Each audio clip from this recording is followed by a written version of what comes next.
ஸ்ரீமதே ராமானுஜாய நமः. ஏற்றக்கலங்கள் எதிர்போங்கி மீதளிப்ப மாற்றாதே பால் சொரியும் வள்ளல் பெரும் பசுக்கள் ஆற்றப்படைத்தான் மகனே அறிவுராய் ஊற்றமுடையாய் பெரியாய் உலகினில் தோற்றமாய் நின்ற சுடரே துயிலளாய் மாற்றாருனக்கு வலி துளைந்து உன் வாசற்கண் ஆற்றாது உன்னடி பணியுமா போலே போற்றியாம் வந்தோம் புகழிந்தேலோரெம்பாவாய். ఆండాళ్ దివ్య తిరువడిగలే శరణం. క్రిందటి 20వ పాసురంలో శ్రీకృష్ణ పరమాత్మను నీలాదేవిని పలు విధములుగా ప్రార్థించి మొరలుపెట్టుకుని లేపగా నీలాదేవి మేల్కొని లేచి వచ్చి, గోపికలారా మీకేం భయం లేదు, అందరం కలిసి స్వామిని లేపుదామని అందరూ కలిసి కృష్ణ పరమాత్మను లేపుతున్నారు. పాల పొదుగుల వద్ద పెట్టిన కుండలు నిండిపోయి పొంగి పొర్లిపోయేలాగా వర్షించే పెద్ద పెద్ద ఆవుల సంపద గల నందగోపుని ముద్దుల కుమారా, ఓ కృష్ణయ్య మేలుకొని మేలుకోవయ్యా అంటూ స్వామిని లేపుతున్నారు. వేదాలలో స్తుతించిన పరబ్రహ్మస్వరూప, ఆశ్రిత రక్షణమే బద్ధ కంకణముగా దాల్చినవాడా, మహామహిమ సంపన్నత గల జ్యోతిస్వరూప నిద్రలెమ్ము.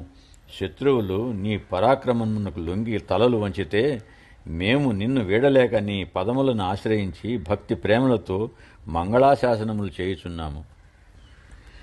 నీవు పరమపదనాథుడివని గాని, క్షీరాబ్దశయనివని గాని, వరాహ నరసింహమూర్తివని గాని, చివరికి వశిష్ఠ విశ్వామిత్రుల ఆజ్ఞకు లోబడి ఉండే శ్రీరామచంద్ర ప్రభువని గాని నీ వద్దకు మేము రాలేదు.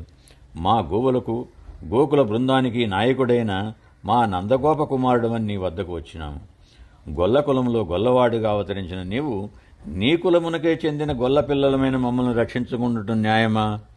నీ కరస్పర్శ చేత, నీ వేణుగానామృతం వినడం చేత పెరుగుతూ ఉండే గోవుల అసంఖ్యాకమైనవి ఎంతో ఉదారంగా తమ వద్ద పెట్టిన కుండలన్నీ పొంగిపూర్లేలాగా పాలను వర్షిస్తున్నాయి. అటువంటిని గోసంపద కలిగిన నందకుమార లేవవయ్యా.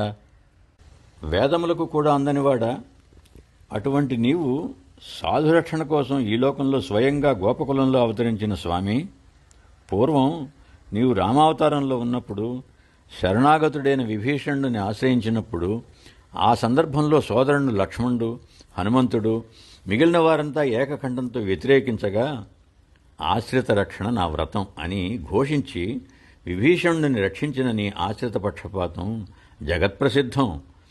నీవు ఆర్జించుకున్న ఆశ్రిత పక్షపాతం అనే కీర్తి నీవు నిద్ర నుంచి లేచి మమ్ము దయచూడకపోతే వ్యర్థములేగును కదా. అందువల్ల మేలుకో స్వామి అని నీలాదేవిని ముందు ఉంచుకుని స్వామిని మేలుకొలుపుతున్నారు. ఇక రెండవ అంతరార్థంలో ఆచార్యులు ఉపదేశించే భగవత్స్వరూప గుణవైభవమే పాలు, అవి గ్రహించు శిష్యులు పాత్రలు, ఆచార్యులే గోవులు.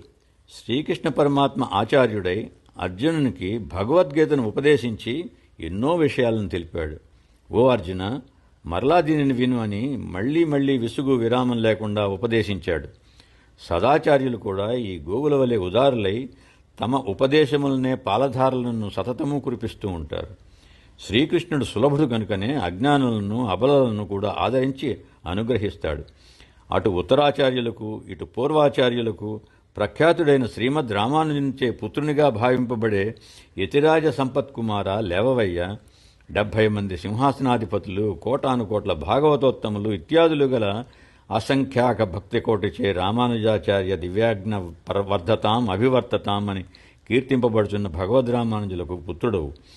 మేము వారి సంబంధీకులము. అట్టి మేము అహంకార మమకారములన్నీ విడిచి నీ కళ్యాణ గుణములకు లోబడి నీకు మంగళాశాసనములు చేయుటకై వచ్చినాము. మేలుకొని మమ్మల్ని అనుగ్రహింపు స్వామి అని అర్థిస్తున్నారు ఈ పాసురంలో. జయ శ్రీమన్నారాయణ.